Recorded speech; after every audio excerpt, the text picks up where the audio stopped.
Okay, it's decided. Game number 3, Urnos versus Set. Good luck and have fun to both players.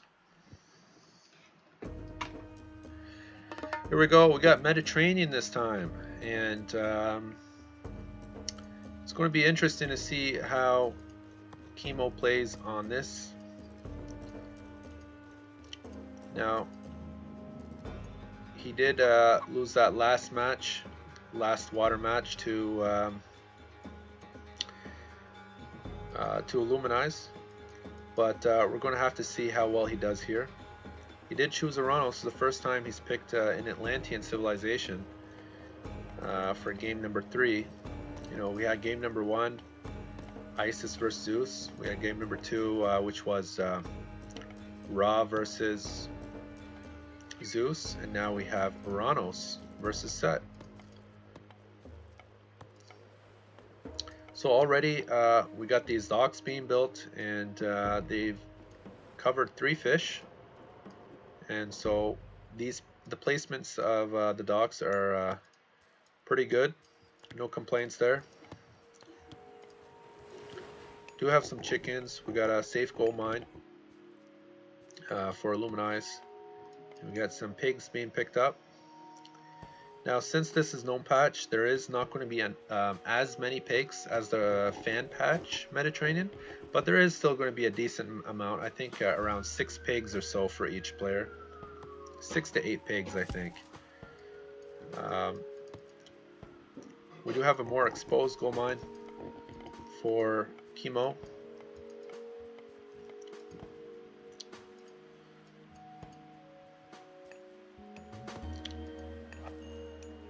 And of course, I should mention this is the first time that we see Illuminaze going as Egyptian god.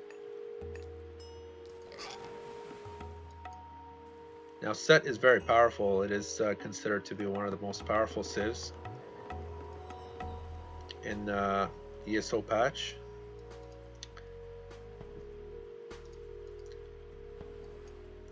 Now, the fish looks really good here for Illuminaze. He's already got 5 fish, and that's right in front of his dock.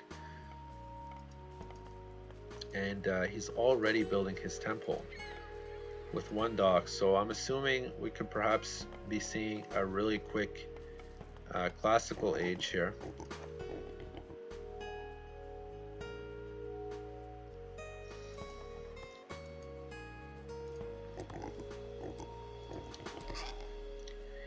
And just looking at the rest of the map as I go here, we do have some additional berries, and no other gold mine to be found yet at this point. I'm hoping perhaps Kimo would have a back gold mine, or at least a gold mine close by, because right now it's not looking so good. As for Illuminaze, on the other hand, he does have a gold mine right behind his base. So cannot get any better than that. There's another great relic. It's the best relic in the game. It's at 15% on both cavalry and chariot hit points.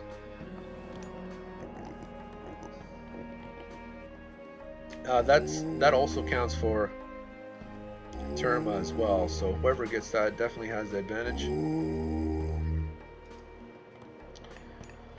Of course, we do have some additional scouts here. We got some lions on the field now.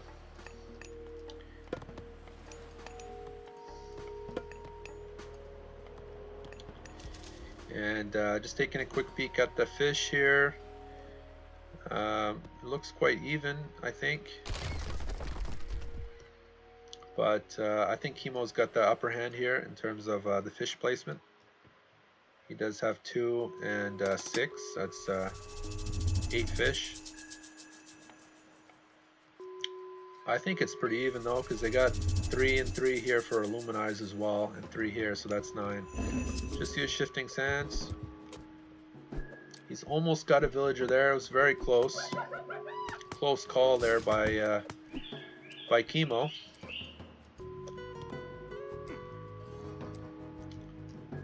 But he's not done yet. He will be definitely doing a lot more work in harassing um, Kimo here. As we can see here, we got the Pharaoh on the citizens, and we got the Wadjet on the run here.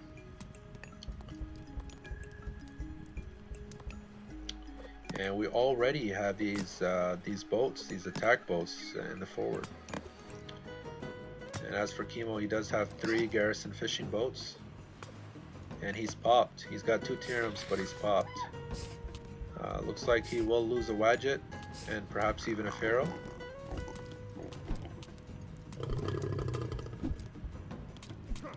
And there goes his Pharaoh.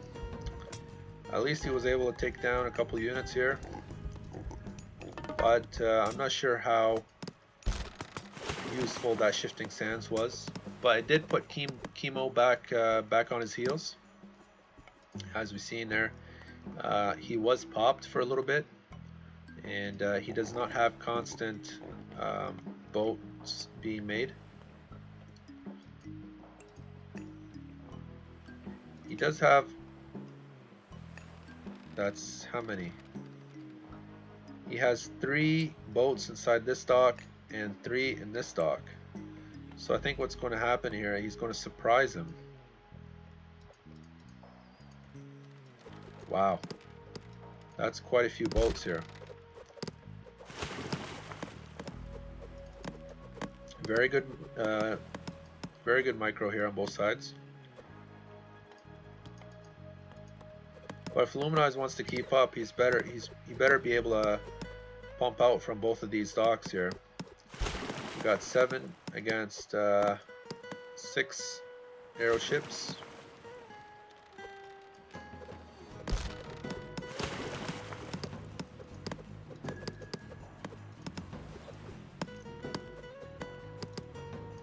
And Illuminaze is on the run.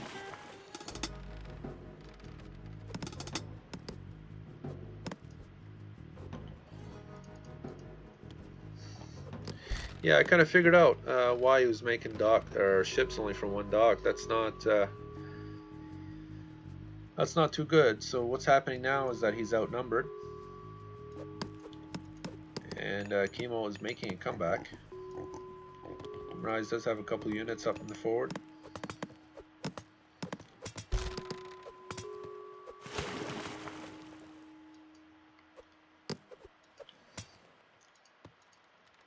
And looks like there is constant arrow ship on auto queue here. He does have 3 docks now. And looks like he did decide to send his units toward the side there.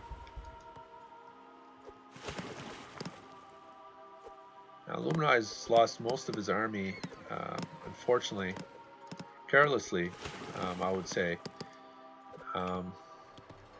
Carelessly or not, actually, I don't think he had much of a choice, because on the water there's only so far you can run. And so at this point, I think I would just give up water, but it looks like here that he is still going to be fighting on water.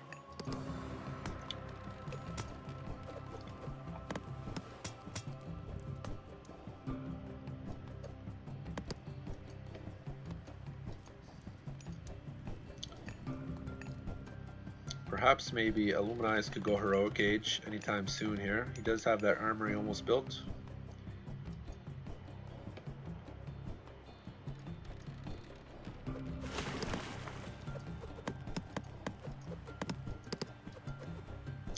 And so I count 7 boats, 9, and Illuminaze has 12 right now.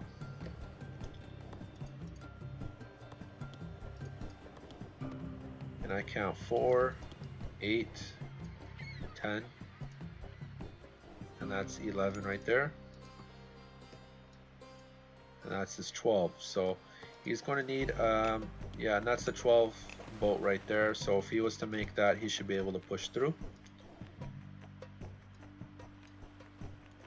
Not to mention the Egyptian boats are much stronger than Aranos boats. You see here it's 240 hit points and 5 attack. Here we got 6 attack, 290 hit points.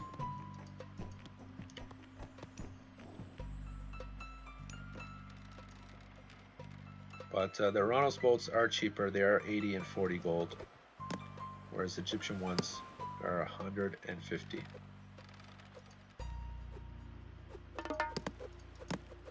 Should be careful here.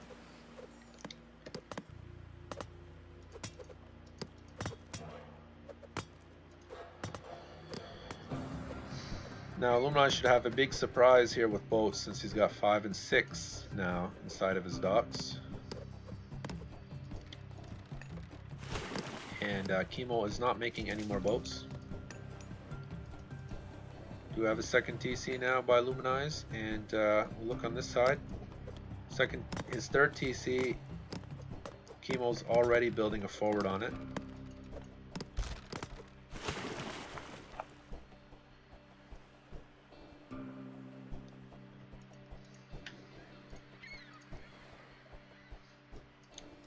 It's quite amazing now. I'm just waiting for Illuminaze to push through with his boats, and he should be able to take over water quite easily.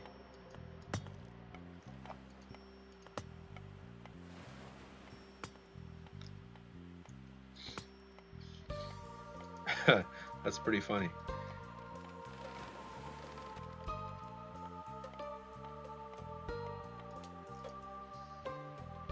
He had his line attacking the town center there, but I guess it wasn't enough. So what's happening here is we finally have an ungarrison of the boats. It looks like we got some army on the go. It's a big deal. Big deal. Kimo's probably thinking, what on earth is going on right now? What is happening? This is going to be a slaughterhouse.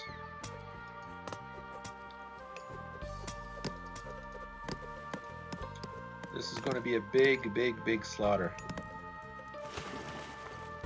And Illuminaze is still making boats. Yeah, I didn't think you would. I don't think you would, Kimo. And another. Oh, I didn't realize he had more boats in there. What is this? We have a 22 arrow ships. That's unbelievable. Wow. What is happening? I don't think Kimo is going to be making any more arrow ships after this.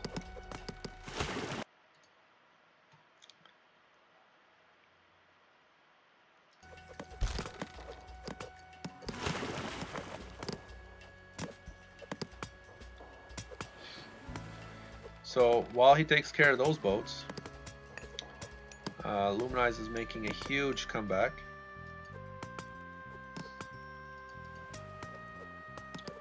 I don't think he's seen these fishing boats here.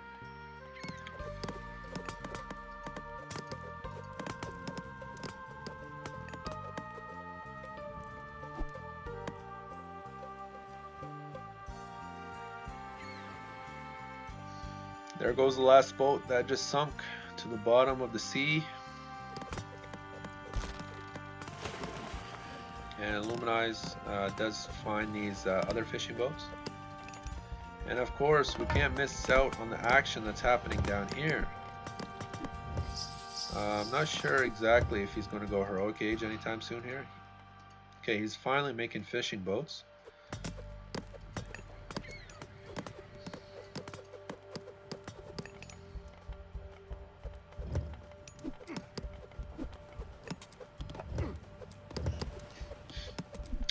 So I think the strategy right now is to start building around the shoreline. So that way, if he's building around the shoreline, he's able to have defense from his arrow boats.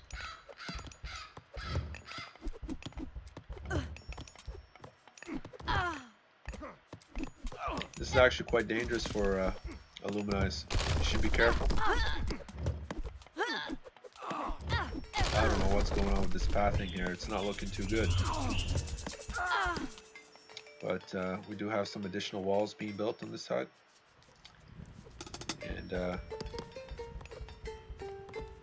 yeah, I figure he made way too many ships.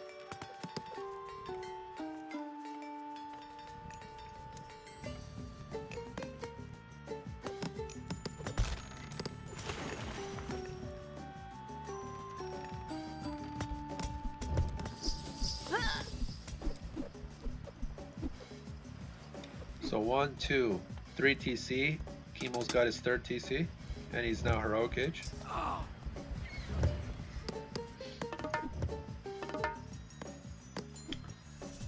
And Kimo, on the other hand, he's got 4 TCs. And it looks like he's going for this TC over on this side. It's quite interesting. I actually think he might get this TC. It's too bad that these boats can't reach. Now, if these were the Atlantean boats, on the other hand, then they definitely would. I don't think he'd be able to get this TC, in my opinion. I don't think there's enough vills there. Especially since Kimo's just built a sky passage. Pretty interesting. That is actually very, very funny that he just built 2 sky passages, which is 350 plus 350. It's 700 resources on sky passages. Unbelievable. So if you ever needed to find a use for sky passages, this would be the map to use them on, I guess, to shift units from one side to the other. Now obviously that wasn't a good trade-off for Kimo, or I should say Illuminaze. Illuminaze lost quite a few vills on that TC, and so in my opinion I don't think it was a great military tactic there. Kimo, on the other hand, great tactic in terms of that sky passage. That was really well done.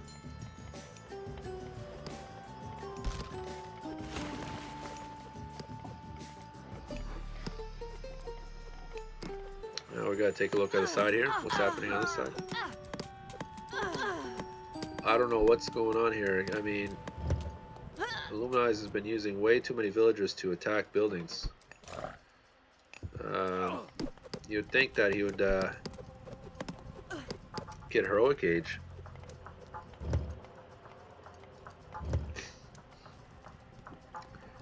Three palaces being built behind his base. That is interesting.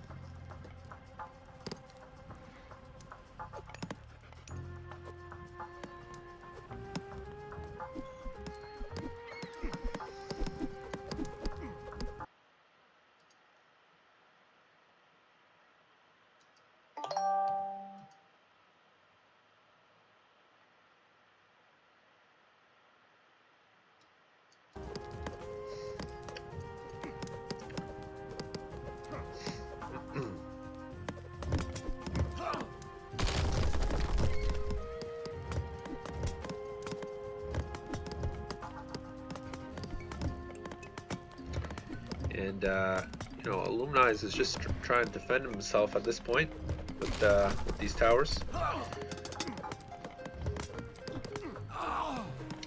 We do have Mythic Age now by Kimo, and Illuminaze is in grave trouble, but again, he is all over the map here. And he does have the water.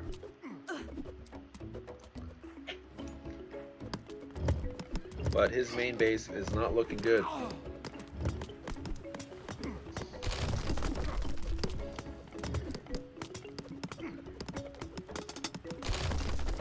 And there is the Heroic Age now.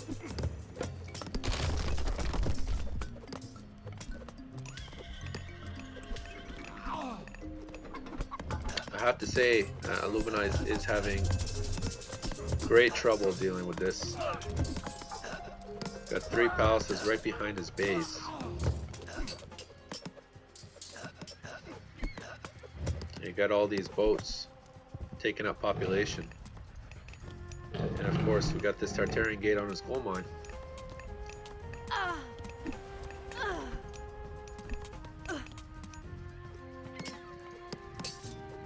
I don't know how much longer he can survive.